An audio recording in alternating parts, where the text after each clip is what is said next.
তো আসসালামু আলাইকুম দোস্তরা, দেখতে পাচ্ছ আজকে আমরা ছাদ ঢাললাম।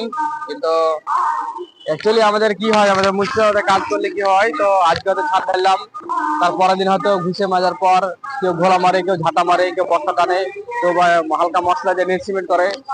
কিন্তু আমাদের এটা চেন্নাই কাজ বুঝতে পারছো। এই দিকটা দেখাও, দেখতেছো আজকে ঢাললাম, ঢালা কতক্ষণ হলো, 2 ঘন্টা থেকে 3 ঘন্টা হলো। এর মধ্যে দেখছো পুরোটা বার দেওয়া হয়েছে। ওই সাইডে দেখাও, দেখতে পেয়েছো?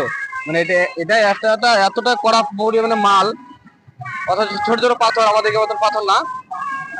তো ঢালাই 2 থেকে 3 ঘন্টার মধ্যে জমে যাচ্ছে ঢালাই।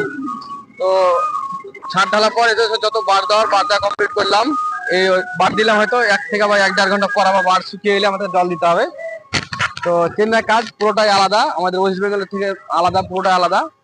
তো আমাদের কাজটা কেমন হলো না হলো তোমরা কমেন্ট বক্সে জানাও। আর হয়তো আজকে ছাদ ঢাললাম, আজকে বার দিলাম, হয়তো দেখলে হয়তো কারো না জানো, হয়তো বিশ্বাস করবে না বা বলবে না কি আপনারা হয়তো ভিডিও করার জন্য হয়তো বলছে বা কথা বলছে।